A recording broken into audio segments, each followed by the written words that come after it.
Welcome to Bore and Stroke. This week we are visiting JL Performance to see what he's up to in the garage.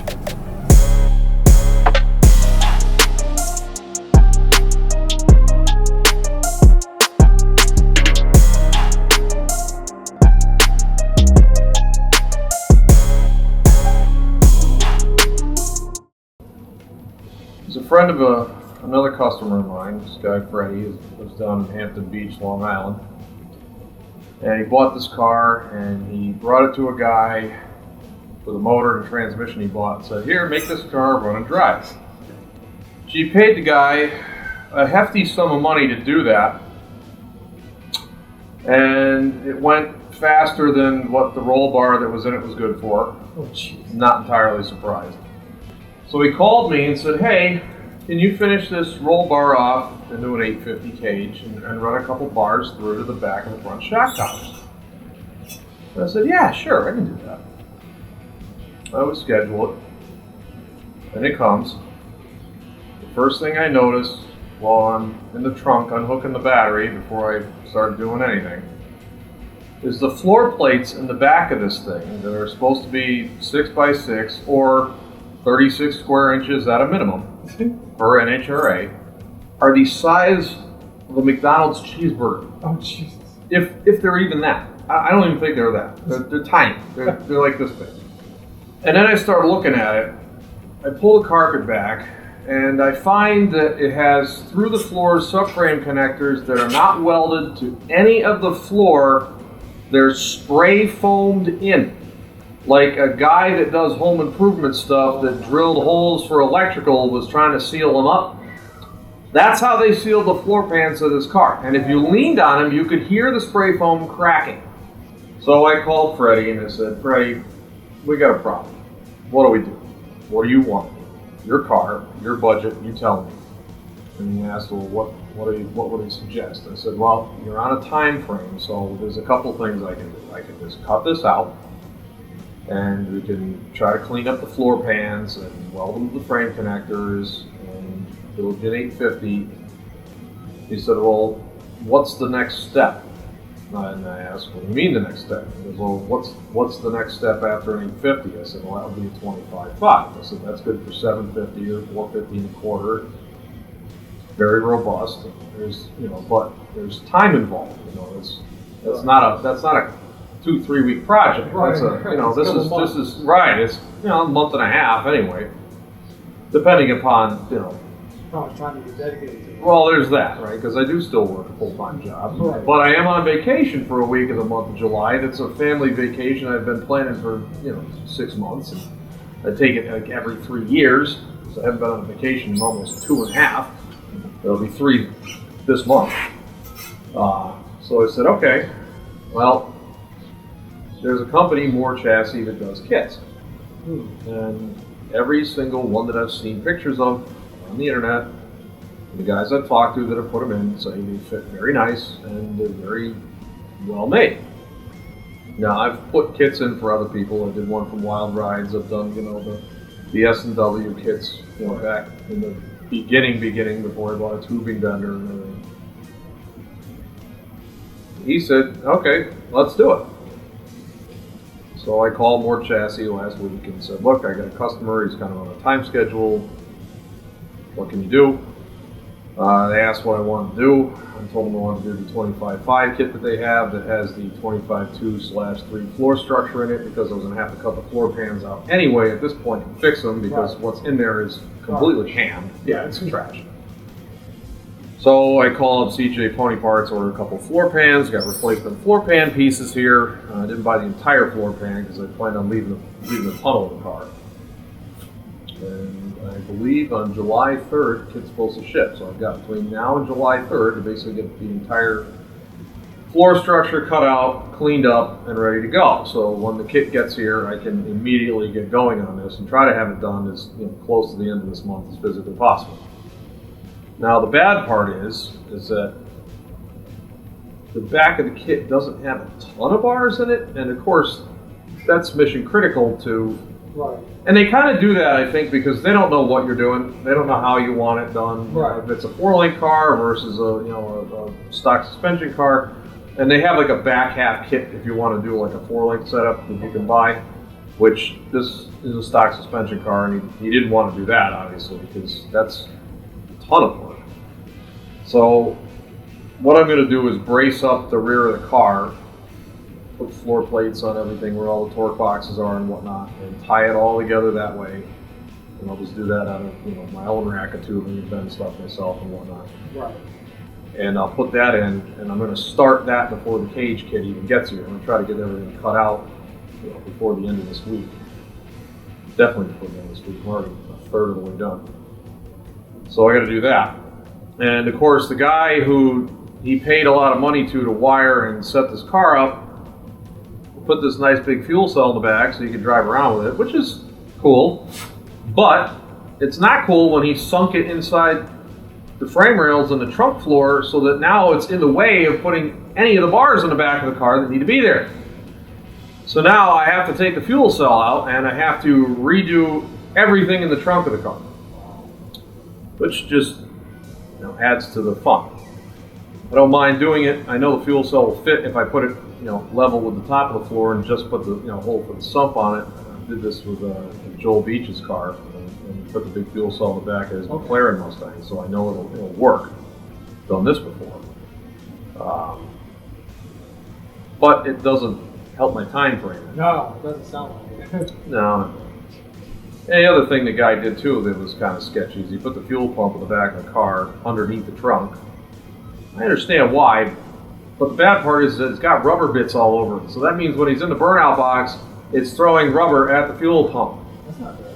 Well, no, because what happens when you run over that one pebble in the burnout box and it nicks the fuel line and starts pissing fuel everywhere? Right. And when more rubber on the fuel pump to make it go hot. Well, it'll make it run hot eventually, right? I mean, I think it would take a long time, but it's more the risk of damaging the fuel pump. And I had a previous customer who told me a story about when he was at Yellow Bullet and was actually in the burnout box in Cecil County and actually had this happen. Ever since then, he puts the fuel pumps inside the tank or inside the trunk. So from that day on, I said, okay, no more fuel pumps underneath. Right. So I don't do it anymore. I put them all in the trunk. Another thing the guy did is he ran a speaker wire from the alternator. No joke. A speaker wire from the alternator back to the battery to charge it, which I question the ability of that to carry current. At least 18 gauge. No, it looked more like 12. 12. But, not enough to carry any kind of real charging current. So again, that's getting changed. And the nice thing was he took the fuel line, the transmission cooler lines, which was in the back right underneath the fuel tank, blowing hot air from the fan on the bottom of the fuel tank. Another one that's a no-no. So we got the transmission lines, the fuel line, the power wire, a ground wire that runs from the battery to the motor, and this little tiny 12 gauge wire from the alternator, all bundled together in one great big bundle underneath the car going from the front to the back. So as I'm looking at that and I'm saying to myself, well, he wants, bingo. I'm thinking he wants to drive this around on the street. Well, what's on the street? Glass, rocks, bolts, nuts, dirt, debris, everything and anything. Yeah. Right, so the first time you kick up one piece of crap, run over something on the highway, not because you wanted to, because you couldn't dodge it, or whatever, and it breaks the insulation on either one of the power or the charging cable and starts grounding out somewhere. Next thing you know, you have an electrical fire right next to your main fuel line and transmission lines while we're at it. I don't run power wires underneath cars. I don't do it. They go inside. I know a lot of times people don't like the way it looks inside. I try to loom it so it looks nice. You put it inside the loom, you attach it to the floorboards, just do it as nice and neat as possible. But I tell folks this is why you do this. It's because if you don't, and especially if you're going to drive your car around, you're asking for trouble. Right. I've also run wires, external wires. I'll run them through tube bars, and I'll run them, brake lines through tube bars and all kinds of stuff like that too. But in this case, inside the car they go. Never mind the fact that once the cage is in there, I can ground the battery to the cage Right. and the body, and I can take his engine and ground it in a couple places to other structural chassis parts, and you really don't need to run 20 feet of ground cable that weighs, a pound a foot in the car for no reason. Right. Just let's add 15 pounds of wire to the car that doesn't need to be there. I'm not going to go crazy getting the lightweight cable and putting that stuff in here. The wiring job that's in here that is almost, the wires basically look like a bowl of linguine after it's cooked. I already told him, I said my OCD, I can't deal with looking at that. It's not if it's going to be a problem, it's just when. Right. So I'm going to redo the wiring in this car too. Probably won't make 1 cent while doing it, but if he covers the cost of my materials, I really don't care. I'm more interested in him being able to take his car to the track, have fun. When and if something decides not to work, because it always happens, talk to anybody who's been racing. I don't care if anybody builds cars. Something always happens. Oh, absolutely. You get a loose wire, you get a connector that fails, something breaks, whatever. Solenoid in the nitro system goes bad, you got to change it, whatever it is. I'm going to redo the wiring in the car so that it's serviceable and easy to troubleshoot.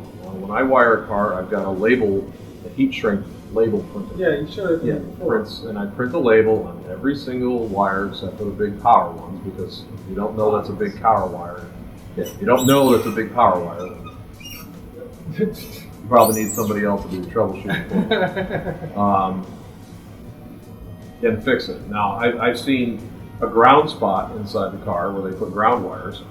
There's red, there's black, there's brown, and there's green. All tied to the same spot, grounding things. Holy crap. When I run wires in a car, black is ground. Absolutely. Power is red. Switched power is a different color. I don't do stuff like that because when I have to troubleshoot it, I don't want a headache. At least make it green and you're not going to make it black. Green wires are for taxi. Okay. See, I've got a system in place, and it's sort of, for the most part, works. Headlights, turn signals, things like that, I usually run those in white or in light blue wire. Why? Because light blue and white seem to go along with that. Dark blue wire gets used for water pumps. Try to use yellow for starter wires. Okay. And I try to stay consistent with this thing so that, when he calls me and says, hey, I got this loose yellow wire. So that's a wire that has something to do with the ignition and the start. Right. And he can call me and I can tell him right over the phone if for some reason he can't find the heat shrink label, but I put those at both ends of the wires, so to not be able to find one would be kind of wacky. Right. It should be pretty easy to troubleshoot. That's the story with Freddie's car. I'm trying to get it done by the end of July. It's a tight timeline for sure, being gone for a week this month. Right. But I believe that the pre-notched Moore kit is going to make a huge impact on that. And my plan is when the kit shows up here is obviously open it up, verify every piece of tubing that's here that's supposed to be here for it. And then I was going to, first thing I was going to do is sit down and prep every end of the tubing. It has to be welded. So that every single one of them is clean and ready to go. So if I can just put it in there and everything just fits, and I don't have to adjust the fit on anything, which I can't imagine it to be that perfect, but let's see. Let's hope for the best. Well, at the end of the day, it's tighter the gap, the better the weld comes out. Yeah, right. So I mean, that's obviously there's a little bit of adjustment to need to tighten the gaps up a little bit so the weld's nicer. You just do it. The fact that it's pre-bent and pre-notched is. Can't be that far off. I mean, I know they designed the thing on CNC. Right. Been making these kits for a while, and if they had some kind of foobar with them, I think they probably would have heard about it. Know by now, yeah. Exactly. Can't be that far off. That's what I'm thinking. So I believe his plan is he's going to race it as it is now for the winter, or for the summer, I guess. The track down Long Island opens up in August because they've got some kind of rule they can't open until August because of nesting birds or something. Some crazy nonsense. I don't know exactly what it is, but anyway. So I try to get it back so he can start racing in August and enjoy the car. And then this winter it's going to come back with torque boxes, anti-roll bar, coilovers, rear end. And it's still got 4 lug axles on it. Wow. This car at Lebanon Valley He sent me videos of it. It stumbled on the starting line, like right after you let go of the trans brake, and then it did it again, I don't know, probably about 70, 80 feet out. And it went 940 like that with a 140 60 foot, and it's not even leaving right. And it's stumbling and falling on its face and stuff, because apparently the carburetor that's on it is, well, not exactly right. My suspicion is not only is it probably not right, but I think it's too big for this motor.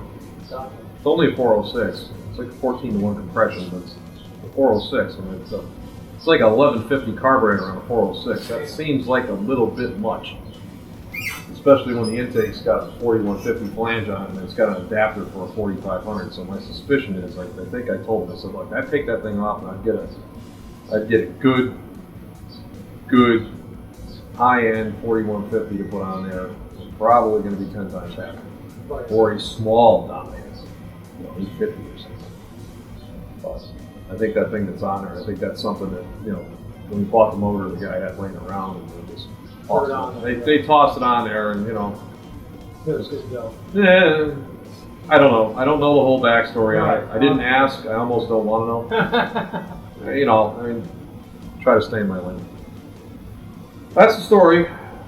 That's the That's the challenge of the month, to try to get this thing done as soon as possible, and not scratch his new paint, because he just had the car painted like a month ago. Yeah, it's. I mean, the body work on it's not up to my standard, but I'm also picky nuts with stuff, so can't really say nothing about it. I'm picky with shit. So I can't say nothing about it. I mean, it's, at the end of the day, probably didn't spend $1 million having it done. And the guy probably banged it out, in a couple of weeks would be my guess. I don't know without talking to him, but I'm guessing that's the story. So for a couple week project, that's not too shabby. It's decent. It's a nice looking car. Yeah, and when I'm done, it'll be a safe, nice looking car. Well, he had some plans with a motor to drive around the street and then potentially swap the motor when he wanted to go racing with it, which, knowing how much work that is, and then trying to get, 2 sets of headers to fit and everything else, because if the motors aren't identical, that's not going to be a fun job. I'm going to suggest to him, and it's just a suggestion, if he wants to stay on the small block Chevy program that he's on with this car now, just build a good, solid 355, 383, something not too big. Just make it strong. And we put a turbo on it, or maybe 2. Got 2 holes in the fenders, maybe we put a couple small ones on. And I believe that if we were to do that and tune it on a wastegate, put a Holly system or a fuel tech system on it, and then whatever he decides he wants to do.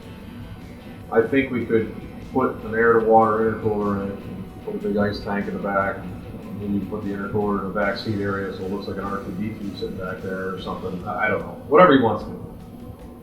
And I believe that if we tuned it on a 5-pound wastegate spring or something, he'd probably have 600-700 wheel he could drive around the street with, still do burnouts, do menace, and have fun. Right. And then when he wants to go to the track, just fill the tank up with C16, throw some ice in the water tank in the back, load a different tune file, turn on the CO2, and then have 1500 wheel. Which, if he wants to drive around and do what he wants to do with it, I think that's the smartest thing to do, because if I were to put a big single or a pair of turbos on it, yeah, easy. Maybe not this specific motor, but if he were to, just put a decent, good, strong piece together that'll take the abuse, yeah, we could do that easy. What do you think this motor would make? Well, if it went 940 the way it sits, and I don't remember what he told me the mile an hour, what he told me the car weighed, it's got to be making somewhere around 650 wheel, somewhere around there, and it's got I think he said he was hitting with like a 100 shot, which isn't much at all. And being that I only ran a 140 60 foot, if we get the shocks and the torque boxes and everything done, so that it actually works, like the way it should. It probably runs a bottom 120 and a high 118, probably 120s, bottom 120s. I think this motor with a 250 shot on it probably could go 890. Don't get me wrong, that's not slow. It's going on. Not crazy, but it's certainly enough so that it's gonna, put a twinkle in his eye, I'm sure. Oh, absolutely. Yeah. So, but I think when he finds out how much work it's going to be to take the motor in and out, obviously, drive around versus racing and everything else, because we could, for a turbo car, we could put a dump valve on the transmission, so when he's at the track, it opens up the dump valve, so the converter acts a lot looser, and closes up. Get the thing to leave good like that, even with a more street-oriented gear setting. With the dump valves and the technology of transmissions and converters and everything now, you can get a converter that's almost completely locked up, but with the dump valves still act like it's loose enough so the thing will run the first 300 feet real hard.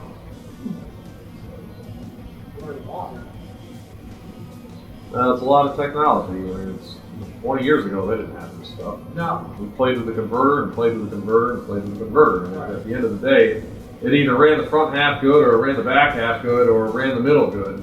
Change the chassis. Yeah, well, of course, all that stuff.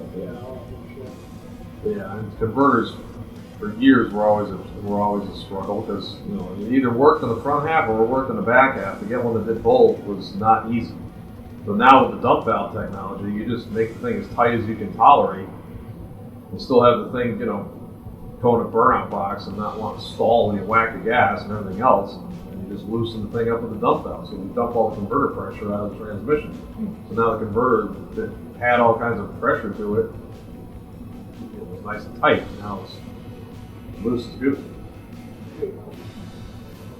So it runs the front half good, and it's, once you pull high gear, or even before you pull high gear, you start closing the dump valves, and if you put 1 or 2 or 3,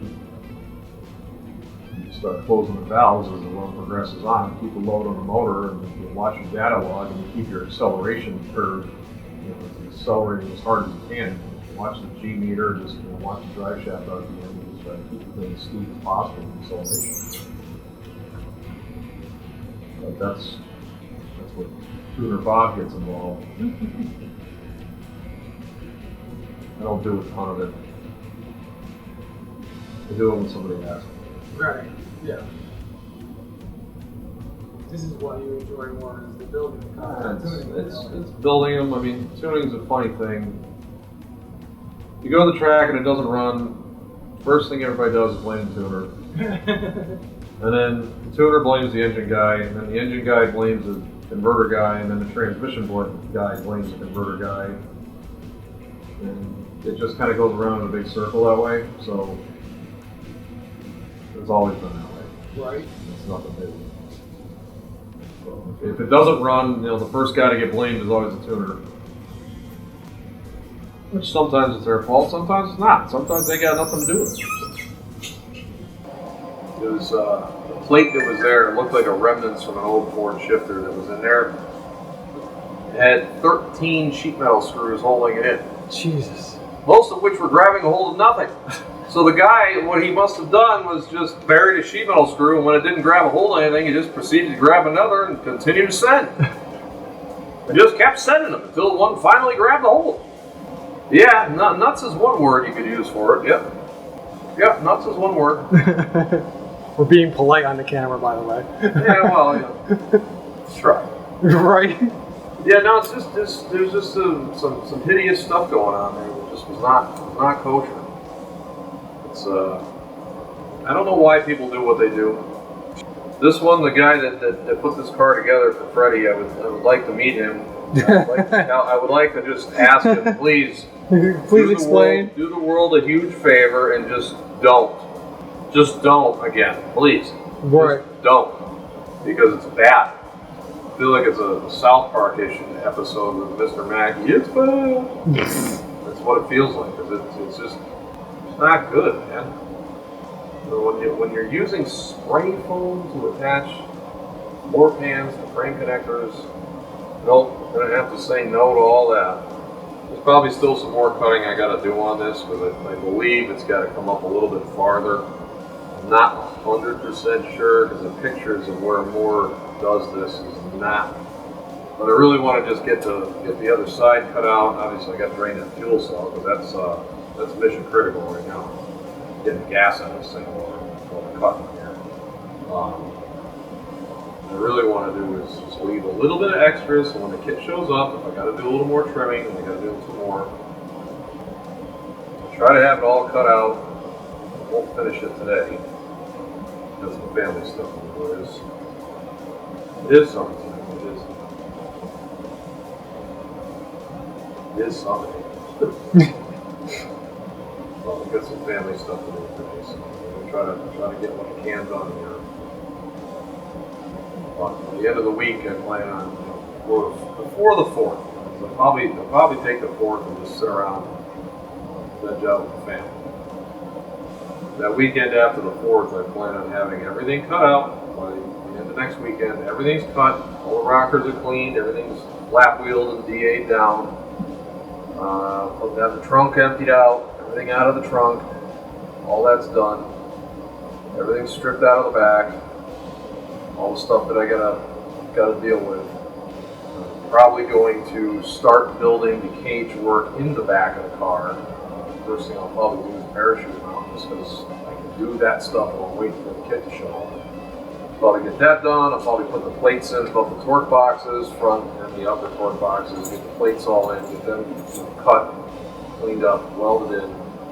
Get that stuff all done so it's out of the way. Once that's out of the way, I believe the next thing I'll do is probably make the trunk bars that come forward, because I want to put a bar across the top up here above where that package tray is, that the actual cage will tie into. So if I can get like the rear structure I want to build all built up so that everything back there is done, and I may have that done because I know the kit is supposed to, if it's supposed to ship July 3rd, I probably won't get it till like the week before I go away on vacation. I'm leaving on the 11th. So if I can get this car cut apart by July 3rd, next weekend, a few days to work on doing the plates and then getting the bars I want to make in the back done. It'd be fantastic, because once that stuff's done and out of the way, once the kit's here, it's going to be very quick. Get Freddie's car back, time to race it. There you go. Well, that's the goal on this one, is he wants to have it back, so he can go flog the hell out of it and see if that little 406 is going to go as fast as he wants it to go, or if it's going to stay together or not. I don't really have a history on that motor. I don't know who built it. I don't know anything about it. You're right. Didn't really inquire, because for my mission on this project, I don't need to know. If he comes to me and lets me deal with the turbo motor, That's a different story. yeah, I mean, that'll be a whole different story. That's okay. Let me get involved with this because I want the part. I'm sure he'll bring it back just so I can filter through the system and probably have all that stuff on plumbing and piping and whatnot. Something else I noticed too the other day is this firewall seems to have a sheet of material added on top of it. And I've seen that once before. And the last time I saw it, what I found underneath it when I took it off was pretty scary. So, if he does bring it to me to let me do the turbo motor, I'm guessing at that point is when I'll probably take that sheet of metal off the dash, or on the dash, off the inside of the firewall on the engine bay side, and I'll go through and I'll close all the holes up the firewall so that it looks nice, a little cleaner. And at that point, well, I've got the engine bay in, and now I do that work. I've just got the engine bay painted, gloss black, so I can spray that here. Right. I don't know who painted it, but you can see they weren't not 100% sure on the taping job here. And it goes back to that whole, I think they did it in a very short period of time, probably for not a lot of money. Yeah, they're just trying to get it done and out the door. My guess is it was a I need this paint job banged out so I can get this car back ASAP. I'm sure that the conversation went something along those lines, and that's probably how it got to to where it is now. Right. I get it, man. You know what I mean? It's sometimes you got to just do what needs to be done. There's other times you kind of want to do it a little nicer. But I think he was trying to get this car done for this year. And it ran. But the more you look at it, the worse it gets. I wish I could just meet the guy that he paid to put it together, have a conversation with him, and just, I'd love to know where his head was at with some of the things he did here. Great. You always want to know. Exactly. What were you thinking? It's like Pandora's box. Yeah, it was like one of these things where it's like when all that rat's nest was underneath the dash and you couldn't see it. I guess it was one of those deals where it's like, well, you know, it's under the dash, you're not going to see it. Well, I don't work that way. That's not what I do. Because from my perspective, that's not really right. But we're going to get it fixed up. Probably about $500 worth of wire, connectors, some bulkheads so you can actually pass power through the firewall and not have wires like that are, you know, a main power wire that's just chilling in a grommet with 1, 2, 3, 4, 5 other wires through the same grommet. Yeah. Stuff like that I just, you know, gotta see it and say, nope. We have to pass on that one. We'll get it buttoned up. We'll get it working. That's all.